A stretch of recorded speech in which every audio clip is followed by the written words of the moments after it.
Assalamualaikum warahmatullahi wabarakatuh. Selamat pagi, selamat siang.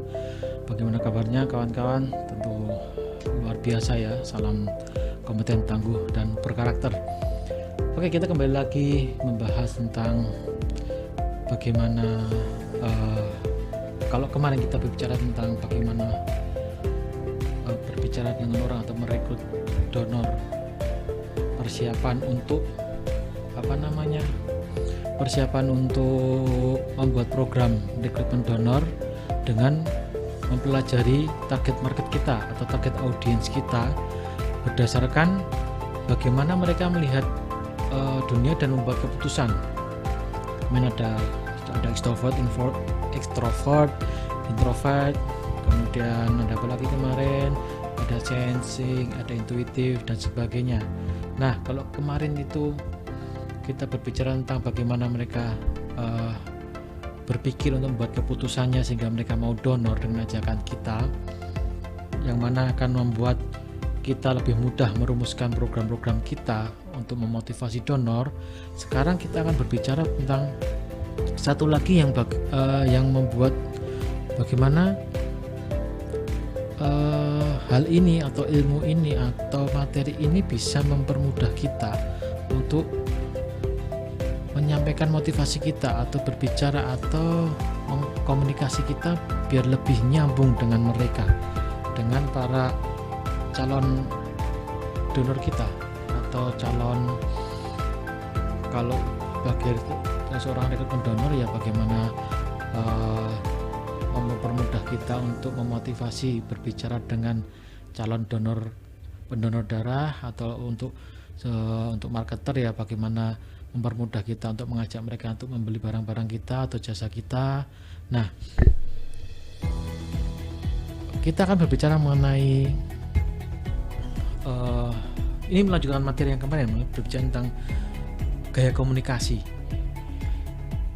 Di sini karena kita fokus ke rekrutmen donor, jadi adalah gaya komunikasi yang mendukung keberhasilan rekrutmen donor darah. Jadi sebagai seorang rekrutmen donor darah tentu saja kita harus banyak belajar, banyak komunikasi ya, banyak ngomong dengan orang lain, banyak memotivasi dengan orang lain sehingga mereka mau untuk melakukan donor darah. Nah, namun apakah komunikasi kita ini nyambung dengan mereka dan apakah mereka mau mendengarkan pesan-pesan yang kita sampaikan? Oleh karena itu kita akan berbicara tentang gaya komunikasi, yang mana gaya komunikasi ini mendukung keberhasilan rekrutmen donor darah. Apa itu gaya komunikasi? Tentu saja setiap orang itu dilahirkan dengan karakteristik masing-masing dan masing-masing spesial tentunya. Setiap orang berbeda-beda, baik sifat, karakter, potensinya berbeda-beda.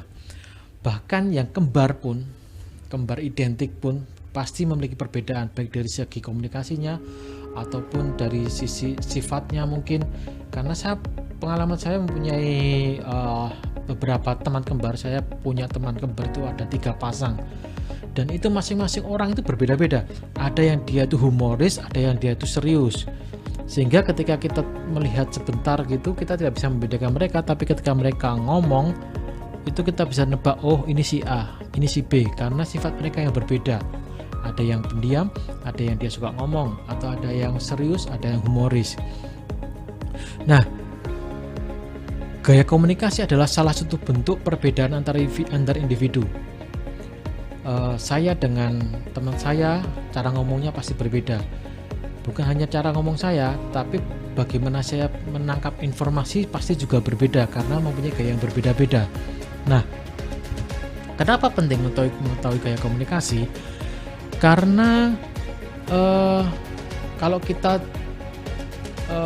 memendam ego kita masing-masing atau kita mau sesuai dengan gaya kita masing-masing, tentu saja akan menimbulkan potensi konflik karena yang gak nyambung itu tadi. Jadi seringkali kita lihat pasangan suami istri itu konflik atau sering bertengkar itu juga karena perbedaan gaya komunikasi. Masing-masing tidak mau memahami.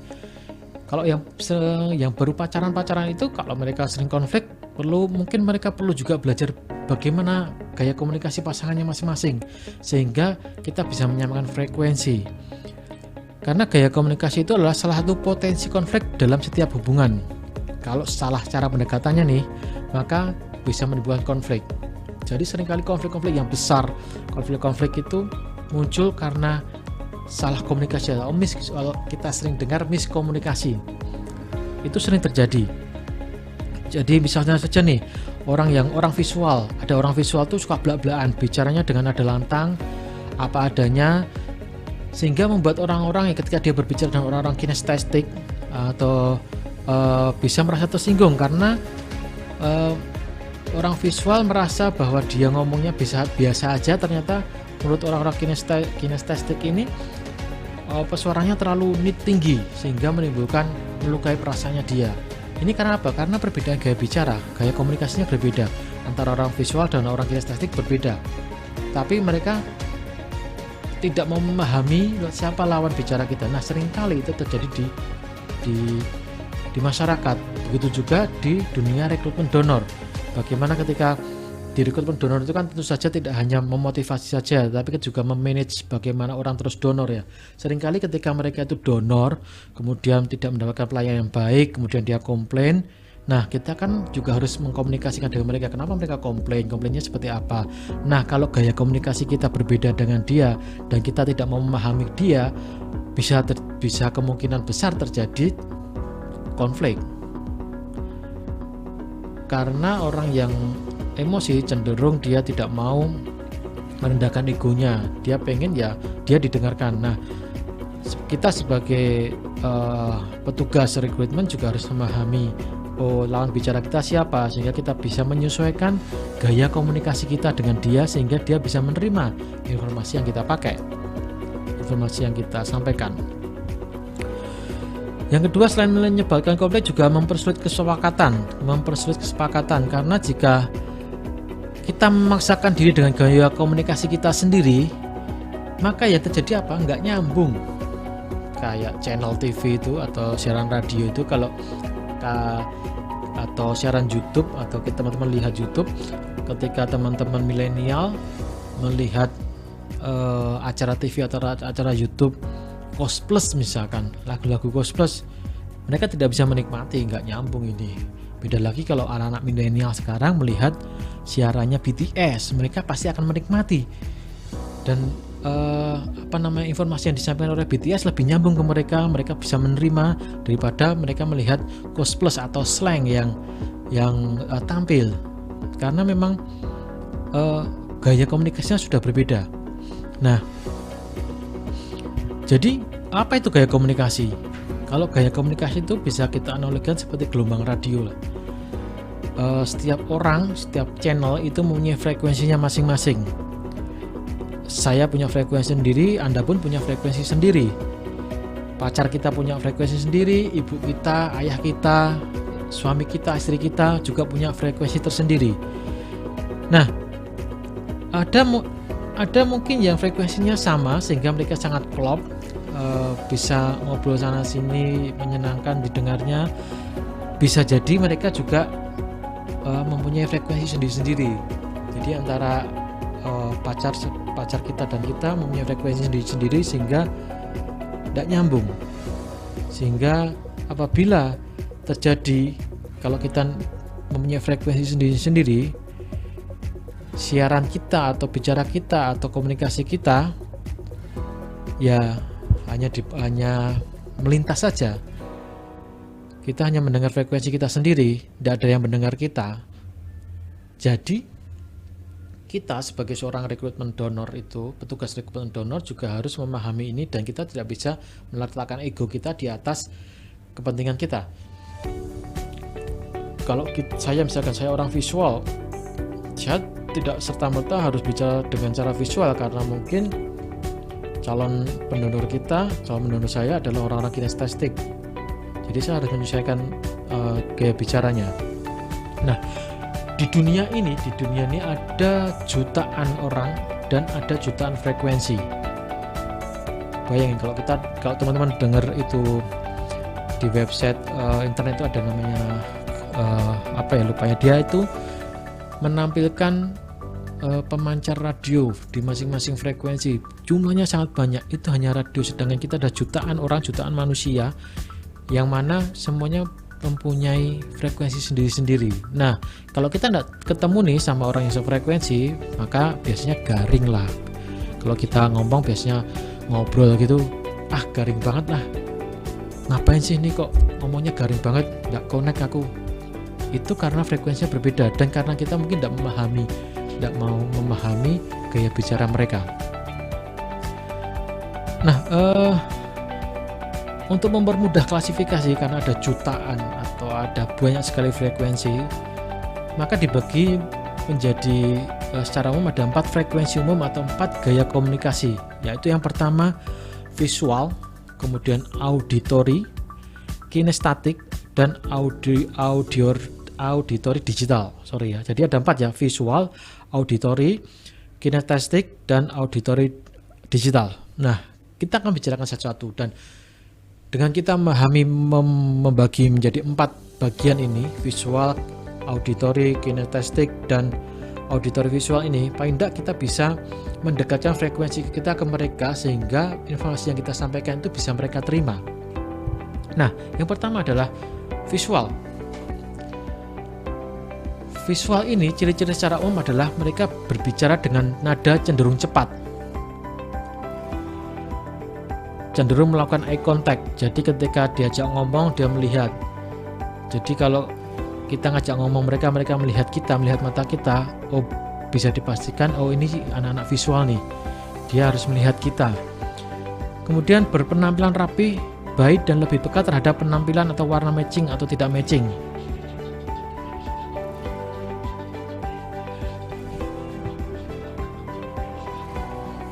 Maaf, ada gangguan.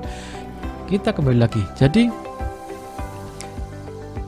kemudian menjaga jarak ketika berbicara. Tadi ya, berbicara dengan nada yang cepat, kemudian ketika diajak berbicara dia melakukan eye contact, kemudian memperhatikan penampilan, melihat orang-orang yang matching gitu, kemudian menjaga jarak ketika bicara dan menggerakkan tangan saat berbicara. Itu adalah ciri umum orang-orang yang dengan gaya bicara visual. Dengan kita memperhatikan ciri-ciri tersebut, paling tidak kita bisa, ini orang visual nih, berarti saya harus bagaimana nih kalau berbicara dengan orang visual. Nah, kita lanjut. Kemudian orang-orang visual ini cenderung mengingat dengan melihat gambar dan sering terganggu dengan kebisingan. Kemudian sering kesulitan mengingat instruksi secara verbal dan mudah bosan oleh penjelasan verbal yang lama karena pikiran mereka cenderung mengembara. Mereka punya fantasi sendiri-sendiri. Entah itu fantasinya baik atau buruk, tidak tahu ya. Tapi mereka suka kalau bosan langsung berfantasi, langsung memikirkan atau berandai-andai. Mereka lebih senang membaca daripada dibacakan. Jadi ini kalau kita berbicara dengan orang-orang visual, kalau kita presentasi atau memberikan gambaran dengan orang visual, ya jangan pakai banyak ngomong. Kita menjelaskan jangan dengan hanya verbal saja, hanya dengan ngomong saja, tapi kita juga perjelas dengan gambar mungkin. Misalkan kita bawa tablet, ketika ketemu dengan orang visual kita bawa tablet, menjelaskan sambil melihatkan gambar. Ini akan makin mudah mereka terima daripada ketika hanya bicara saja, ngobrol saja tanpa memperlihatkan ilustrasinya. Nah, orang-orang visual akan tertarik dengan ilustrasi yang kita berikan. Kemudian kalau kita punya brosur atau kita punya buku atau katalog yang harus kita berikan ke mereka, ya kasihkan saja, berikan dan jangan banyak bicara, cukup berikan dan mereka akan membacanya sendiri, mereka memahaminya. Jadi kalau kita tadi melihat orang-orang yang bicara cenderung cepat, kemudian kalau bicara melakukan eye contact, kemudian menjaga jarak ketika bicara, menggerakkan tangan saat bicara. Nah, bagaimana kita mempromosikan donor darah? Ya kita kasih brosur saja. Kita kasih brosur yang dimana brosur itu juga ada gambar-gambarnya sehingga bisa mereka membaca sendiri dan informasinya akan lebih nyambung, akan lebih nyampe ke mereka daripada kita ngomong panjang lebar, karena mereka sebenarnya tidak suka orang-orang yang tidak suka kebisingan. Seorang visual akan tertarik pada bagaimana program Anda terlihat. Mereka cenderung menggunakan kata-kata seperti sampai jumpa lagi, saya ingin melihatnya, atau fokus ke hal itu, atau lihat, jelas, atau gambarkan, atau catat, atau tampilkan. Jadi ketika kita bicara dengan mereka, ya kita bisa memilih kata-kata yang sesuai dengan mereka. Mereka lebih suka melihat gambar, penggunaan warna, dan dekorasi. Informasi yang dikemas secara grafik dan gambar. Nah, kalau kita ketemu orang-orang visual ini, paling tidak kita sudah tahu dong cara menyampaikan informasinya seperti apa. Oh, cara menyampaikannya dengan gambar, dengan memberikan ilustrasi. Jadi kalau kita ngobrol saja, kita tidak ada bahan apa-apa, ya ambil kertas, ambil pulpen, kita ngobrol sambil buat coret-coret di situ untuk menjelaskan kepada mereka, karena mereka lebih suka hal-hal yang secara visual itu terlihat jelas. Bagaimana, misalkan nih, saya ketemu dengan orang visual, saya menyampaikan mengajak mereka untuk donor darah nih. Jadi, atau dia itu bos, seorang bos, kemudian saya ingin mengajak tempat bekerjanya itu donor darah. Saya akan ngambil gambar dan saya akan menyampaikan, oh kalau donor itu seperti ini manfaatnya, sampai saya gambar manfaatnya itu membuat kita sehat karena memperingan kerja jantung, atau karena yang membutuhkan itu banyak, ada dalam satu hari ada 300, ada 9 rumah sakit yang yang menjadi pelanggannya yang membutuhkan darah, misalkan di Solo. Nah, itu saya akan sambil coret-coret sambil melihat, sehingga dia bisa melihat coret-coretan saya yang akan menyakitkan dia. Nah, itu harus memang tidak mudah untuk itu harus dilatih, dan nanti dari waktu ke waktu teman-teman kan bisa membedakan, oh ini orang visual, oh ini orang kinestetik, oh ini cara ngomongnya dengan dia bagaimana ya. Itu akan bisa kita lakukan. Nah, pendekatan komunikasinya kalau kita bertemu dengan tipe visual, kita bisa menggunakan kalimat, oh saya bisa melihat apa yang Anda maksud. Misalkan, saya bisa melihat apa yang Anda maksud. Oh, saya tahu gambarannya. Itu adalah kalimat-kalimat yang bisa kita pakai untuk orang visual. Bisa saya bayangkan, misalkan, bisa saya bayangkan bahwa staf Bapak 30 orang donor di tempat ini, sehingga orang-orang bisa melihat bahwa perusahaan ini mempunyai kepedulian yang tinggi. Nah, bisa pakai itu, misalkan mari kita lihat dalam jangka panjang dan seterusnya. Jadi banyak kata-kata yang intinya itu adalah bagaimana membuat orang-orang visual ini melihat gambar yang jelas. Gambarannya jelas, atau dia bisa membayangkan visualisasinya tentang program yang akan kita sampaikan ke dia, sehingga dia itu bisa mengeksekusi atau menerima informasi itu dengan cepat, dan dia bisa melanjutkan untuk membuat keputusan. Jadi setelah kemarin kita melihat nih, ini orang apa, termasuk apa, sekarang kita pakai dengan gaya visual ini untuk lebih memasukkan informasi kita ke dia. Jadi bisa memperkuat program-program kita. Kita juga bisa menggunakan grafik dan gambar ketika berkomunikasi dengan mereka. Kemudian kita juga bisa membuat bisa mengajak mereka untuk membuat rancangan atau visual pada kita. Jadi kalau kita bertemu dengan orang visual, jangan banyak bicara, karena mereka tidak suka orang berisik. Mereka lebih senang baca sendiri, mereka lebih senang gambar-gambar, mereka lebih senang visual yang jelas.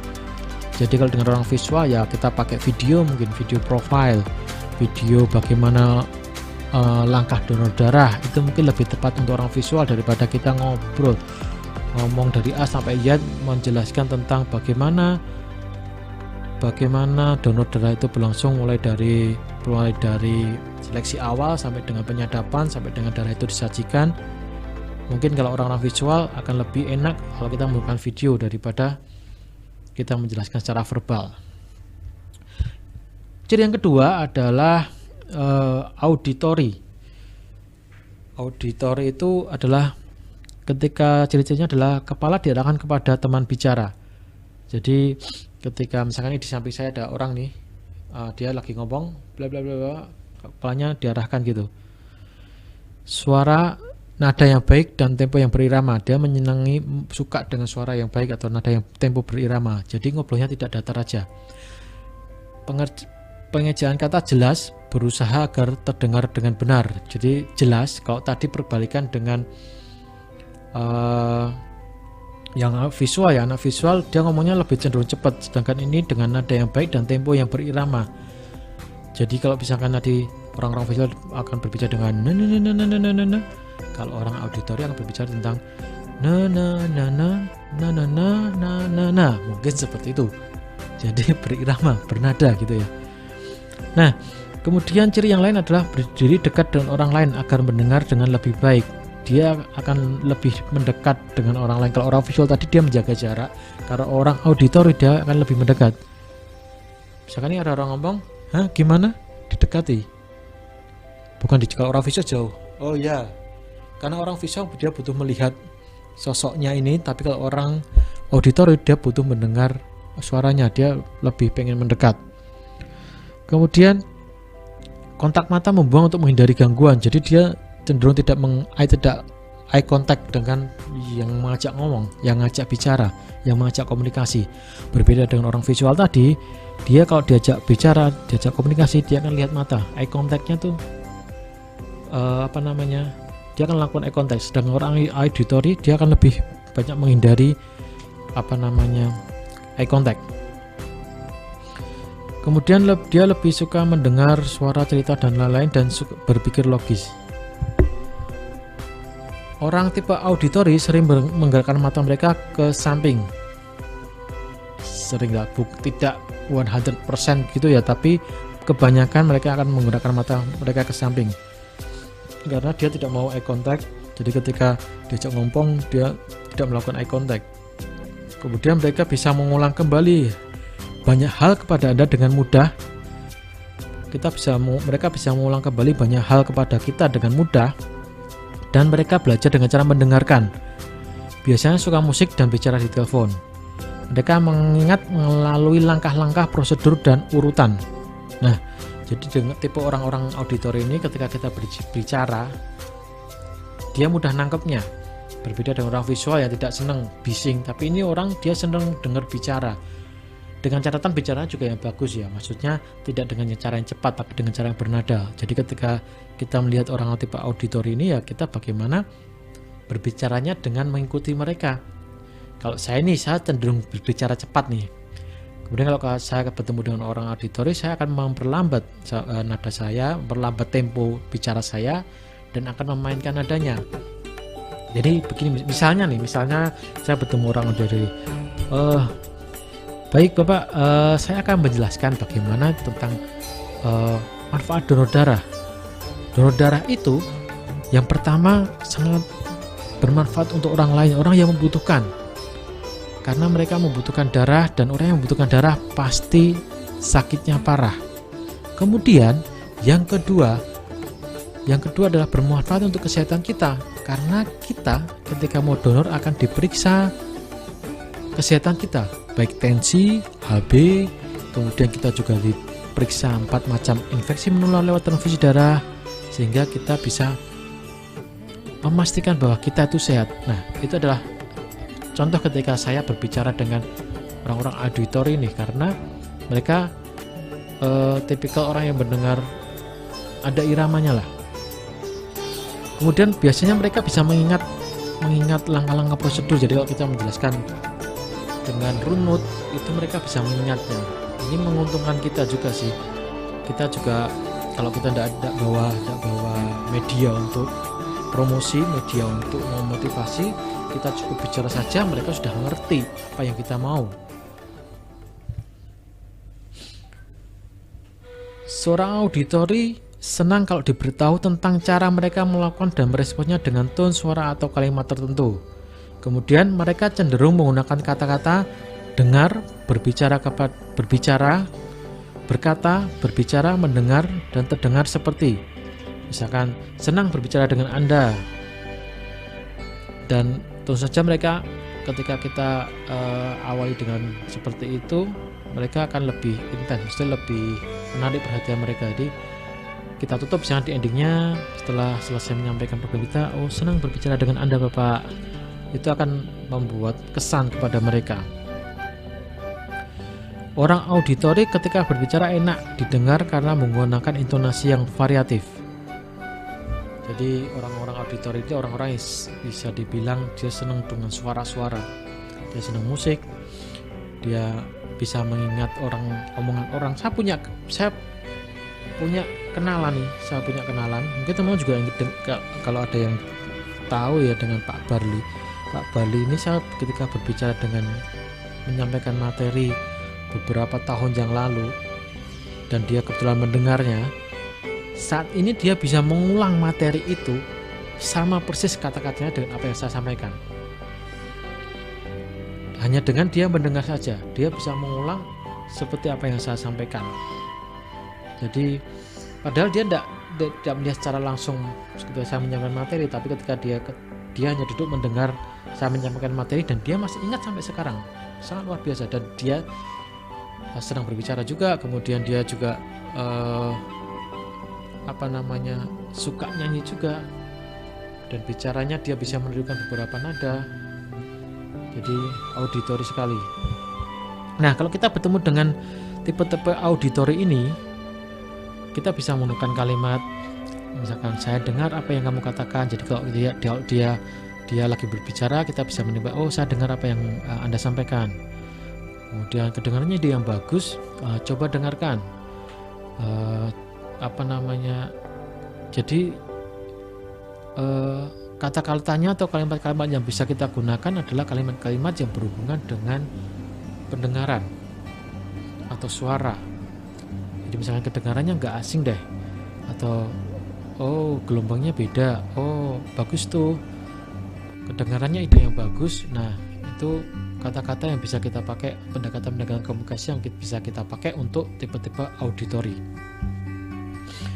Tipsnya adalah, dan juga bicara dengan nada yang variatif, dengan cara naik atau turunkan nada Anda bergantian, jangan monoton. Intonasi percepat atau perlambat intonasi bicara Anda, jangan monoton. Nah, jadi seringkali kalau kita orang-orang auditori bakalan bosen. Tidak semua sih, dari orang auditori dan orang visual bakalan bosen mendengar pembina upacara yang membacakan amanat pembina upacara dari pimpinan di atasnya. Misalkan amanat pembicara, saya akan membacakan amanat dari Bapak Gubernur. Nah, karena yang bicara kalau tidak pinter itu kan cenderung hanya membaca saja, jadi cenderung datar, flat, sehingga mereka akan bosen. Ini harus kita hindari. Jadi bagaimana kita menyampaikan secara enak, secara menarik. Lagi-lagi bahwa impression itu sangat penting. Jadi kita jangan mau berbicara apa adanya. Oh iya, saya itu seperti ini, jadi saya ngomongnya seperti ini. Tidak bisa gitu. Kalau kita memang seorang motivator atau seorang petugas rekrutmen, seorang yang harus menyampaikan informasi kepada orang lain, ya kita harus menyesuaikan gaya komunikasi kita dengan orang yang akan menerima pesan kita.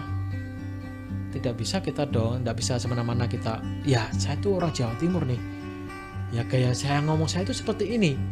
Oh saya itu orang Jawa nih, jadi gaya ngomong saya lemah lembut, lembek, dengan bicara yang pelan-pelan seperti ini. Tidak bisa begitu. Kalau saya sebagai orang Jawa, ketika saya melakukan materi di orang-orang Jawa Timur, orang-orang Sumatera, dengan gaya Solo saya yang cenderung pelan, temponya lambat, ya mereka tidur berarti pastinya. Males lah mereka dengar, karena mereka bicara biasanya cepat, tahu mendengarkan suara yang lambat gitu, seperti dongengin gitu, tahu mereka tidur. Jadi kita harus sesuaikan dengan siapa kita berbicara, gaya komunikasi kita, apa yang kita sampaikan harus kita sesuaikan dengan penerima pesan kita. Dan kita tidak bisa egois, kita tidak bisa mementingkan ego kita individu, tapi kita harus mementingkan kepentingan kita untuk bagaimana kita bisa menyampaikan informasi itu sampai ke audiens. Kita lanjut tipe yang ketiga, yaitu tipe kinestatik. Kinestatik ini biasanya suaranya bernada rendah, temponya lambat. Orang Solo nih biasanya nih, bernada rendah, temponya lambat, berbicara dengan jeda, kontak matanya minimal, akses mata melihat ke bawah atau ke bawah kanan, kepala dagu sedikit tertunduk. Ini kok mirip banget orang Jawa ya? Jangan-jangan orang Jawa itu kinestatik semua ya? Kalau teman-teman lihat film apa kayak sinetron, teman-teman lihat film bioskop, kalau di situ ada tokoh atau peran Jawanya, orang Jogja atau orang Solo, ini pasti kayak gini nih, ngomongnya lemah lembut dan lembat, ya gih, kemudian menunduk, ya saya tahu apa yang saya lakukan itu salah. Biasanya seperti itu. Ini kok jawaban ini yang bikin siapa nih? Kok bisa iya ya, jangan-jangan orang Jawa, orang Solo, orang Jogja itu tipikal kinestatik ya, banyak-banyaknya ya, karena memang nadanya biasanya rendah. Jarang orang Putri Solo teriak-teriak. Yang teriak-teriak itu ya biasanya orang-orang identiknya orang-orang Medan, orang-orang Makassar, itu biasanya teriak-teriak. Tapi kalau orang Solo, orang Jogja biasanya ngomongnya lambat. Terus biasanya nunduk ke bawah karena sopan santunnya, mereka nunduk bawah. Iya dia. Kemudian nih, mereka merespon dengan fisik dan sentuhan. Biasa berdiri lebih dekat dibandingkan orang visual dengan lawan bicara. Jadi biasanya dia akan mendekat. Kalau orang kinestetik ini akan merespon sentuhan. Jadi misalkan nih, kita bicara dengan lawan bicara di pundak mesin. Gimana kabarnya?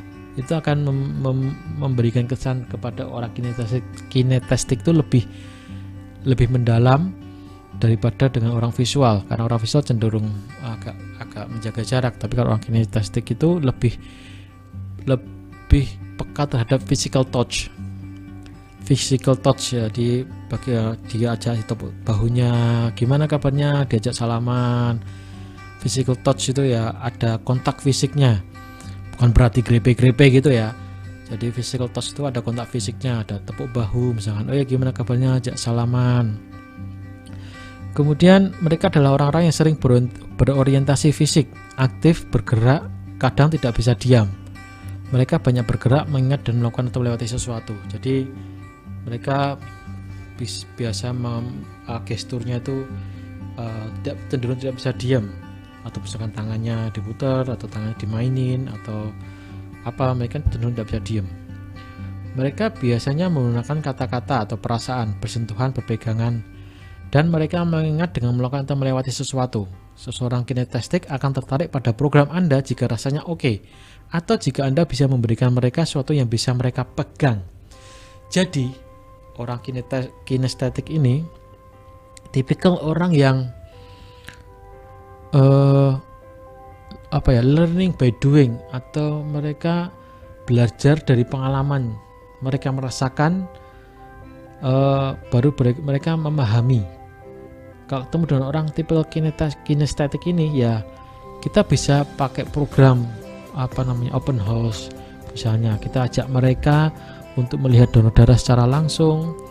Kita ajak mereka mungkin ke rumah sakit.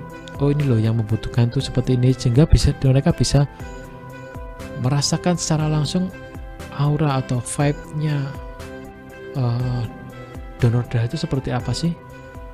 Rasanya bisa menolong orang yang membutuhkan itu seperti apa sih. Itu kita bisa ajak langsung mereka. Kita bisa jelaskan.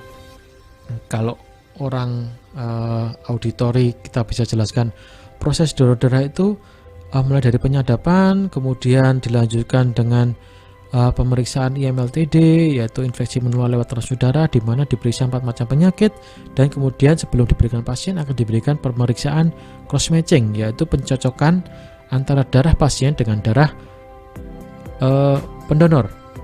Itu mereka sudah bisa memahami. Tapi orang-orang tipe kinestetik ini, mereka akan lebih memahami ketika kita ajak nih, ini loh donor darah itu penyadapannya seperti ini.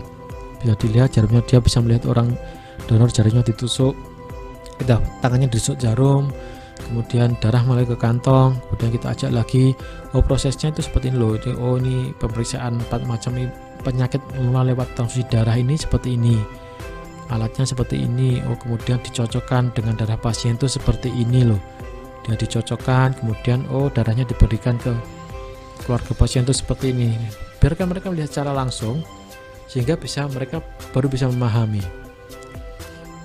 Ini sangat berbeda dengan kalau kita memotivasi ini lebih kinestetik ini lebih ribet dibandingkan dengan tipe auditori maupun visual, karena tipe kinestetik ini mereka pengen merasakan secara langsung pengalaman yang kita sampaikan gitu. Nah, pendekatan komunikasi untuk tipe kinestetik ini kita bisa menggunakan kalimat rasanya sudah benar, atau saya bisa merasakan, saya pernah mengalami, nikmat sekali rasanya bila bla bla bla, wah rasanya susah atau gampang kalau bla bla bla dan seterusnya. Jadi kalimat-kalimat yang digunakan adalah kalimat-kalimat yang menyinggung perasaan, bukan menyinggung sih, yang yang berhubungan dengan perasaan, rasa. Saya pernah mengalaminya, saya bisa merasakan,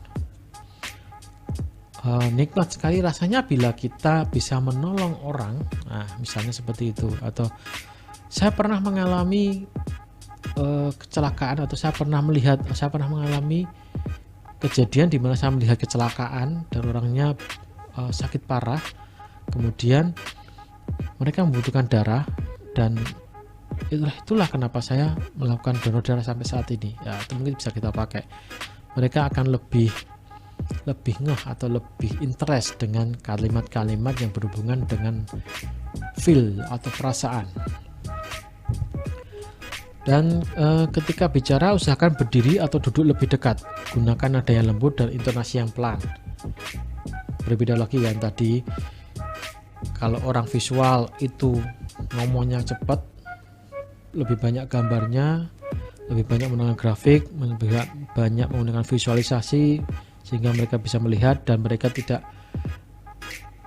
menjaga jarak, mereka akan eye contact. Tapi kalau orang-orang auditori, mereka lebih mendekat tapi tidak melakukan eye contact, mereka lebih menghadapkan kepalanya ke pembicara, kemudian lebih senang nada berbicaranya yang berirama, tidak terlalu cepat. Kalau orang-orang kinestetik beda lagi, kita harus bicara dengan pelan, nadanya lembut, intonasinya pelan, dan tidak bicara terlalu cepat, ada jedanya, dan kita lebih mendekat. Kalau bisa ada physical touch, bukan berarti grebek tadi ya, tapi physical touch, misalkan gimana kabarnya, atau salaman, atau seperti apa. Mereka akan lebih memorize, akan lebih terekam informasi yang kita sampaikan ke mereka. Kalau orang-orang kinestetik seperti itu. Sudah ada 3 perbedaan yang jelas. Nah, kalau kita ini salah, kalau kita ngomong dengan orang-orang kinestetik dengan cara visual, pastilah mereka malas, pastilah mereka tidak nyambung, pastilah mereka tidak nyaman berbicara dengan kita. Gimana mau nyaman ketika orang kinestetik yang mereka orang lemah lembut tiba-tiba bertemu dengan orang visual yang bicara cepat? Mereka pasti apa nih, budeng dia. Kita sudah ngomong bla bla bla bla bla, kinestetik kayak bilang akan sangat lucu sekali ya. Kalau saya membayangkan aja,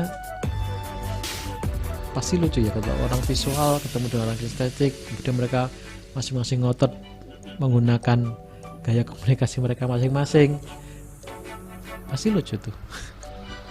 Tipe yang keempat itu auditori digital. Jadi ini biasanya kata-katanya pengalaman, mengerti, berpikir, kemudian mereka menggerakkan bibir ketika sedang berpikir. Jadi kalau berpikir itu dia tidak bisa diam, gesturnya sedikit cenderung tetap, menjaga jarak agar bisa disconnect dan menganalisa sesuatu. lebih dissociated dengan pengalamannya. Jadi mereka berbeda. Orang auditori digital ini cenderung mirip dengan orang introvert. Mereka lebih senang sendiri, menjaga jaraknya berbeda dengan orang visual. Orang visual menjaga jarak itu untuk mengamati, untuk melihat visualnya secara jelas. Tapi kalau orang auditori digital ini, dia menjaga jarak untuk memutus, untuk biar tidak berhubungan secara langsung itu, karena dia butuh waktu untuk berpikir, untuk menganalisa pengalamannya. Jadi kita tidak bisa langsung mendorong mereka. Kalau dengan orang auditor digital ini mungkin tidak bisa sekali aja kita memberikan informasi dan mendapatkan hasilnya.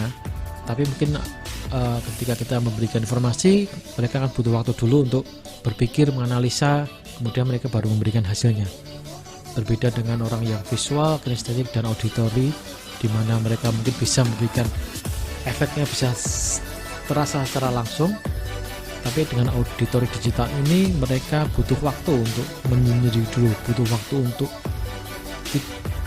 terdiskonekti atau memutus memberikan jarak, tidak terlalu keep in touch dengan kita, tapi mereka butuh waktu sendiri dulu untuk memikirkan.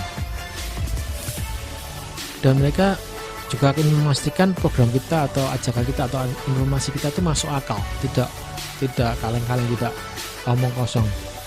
Orang auditor digital biasanya selalu berpikir rasional, dimanapun apapun yang dia lihat, dengar, rasakan akan dirasionalisasikan. Orang tipe ini bisa menunjukkan beberapa karakteristik utama gaya komunikasi lainnya. Jadi orang auditor digital ini mungkin bisa menunjukkan gaya komunikasi yang berbeda-beda. Dia bisa masuk ke visual, auditori maupun kinestetik. Gayanya mungkin, jadi orang ini cenderung susah kita tebak, karena tapi yang pasti dia akan membutuhkan informasi yang rasional dan logis. Jadi ketika kita misalnya nih, kalau dengan orang visual atau orang kinestetik, auditori, mungkin kita bisa ngomong setetes darah Anda, nyawa bagi sesama, itu mungkin bisa masuk. Tapi ketika kita bicara dengan orang auditor digital, kita ngomong setetes darah Anda menyelamatkan nyawa sesama, dia akan berpikir, gimana mungkin darah saya setetes ini bisa menyelamatkan nyawa mereka, pasti butuhnya lebih dong. Jangan-jangan itu pernah terjadi di beberapa tempat, di mana ketika dia ngambil golongan HB itu, dia anggap sudah donor darah karena publikasinya itu setetes darah Anda menyelamatkan nyawa sesama. Jadi mereka baru cek HB, ada kan, cek HB kan, kemudian setetes, cek HB-nya berapa, dianggap sudah donor darah karena publikasinya setetes darah Anda nyawa bagi sesama. Jadi kalau dengan orang auditor digital ini kita harus lebih hati-hati ngomongnya, karena kita harus memberikan informasi yang logis, rasional, dan masuk akal, serta kita tidak bisa mengharapkan mereka memberikan respon secara langsung, karena mereka butuh waktu untuk menganalisa informasi kita. Pendekatan yang bisa dipakai di orang-orang auditor digital ini, misalkan kita mengiyakan, kita seolah-olah kita mengiyakan pemikiran mereka, menyetujui pemikiran mereka. Jadi saya pikir saya sepakat dengan Anda, atau setelah saya pertimbangkan hal tersebut masuk akal. Mari kita pelajari dampak dari hal tersebut. Atau bisa juga, bisakah Anda memberikan analisa perbandingan antara kedua usulan tersebut? Itu contoh-contoh pendekatan komunikasi yang bisa kita pakai ke tipe-tipe auditor digital.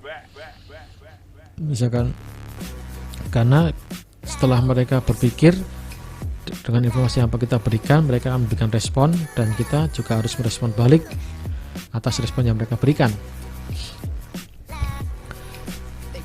Dengan orang-orang auditori digital ini, jangan ambil hati menggunakan perasaan, karena mereka cenderung hanya mengandalkan logika, selalu bicara dengan data dan fakta. Jadi sometimes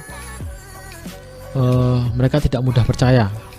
Jadi jangan baperan, karena orang-orang yang bekerja di bidang motivator darah nih ya, yang bekerja di bidang perekrutan donor darah ini tidak boleh baper. Jadi kalau kita ketemu dengan orang-orang auditor digital ini, jangan diambil hati lah apa yang mereka sampaikan, karena mereka tidak mudah percaya kepada kita, karena mereka butuh waktu untuk menganalisa informasi yang kita sampaikan dan membandingkan datanya. Mirip dengan apa ya namanya, tipikal yang mereka berpikir harus membutuhkan data tersebut terlebih dahulu. Thinker. Mana ada kan tipikal orang yang thinker, dia harus membandingkan dengan data terlebih dahulu. Nah, orang-orang dengan thinker itu gaya komunikasinya cenderung lebih ke auditori digital juga.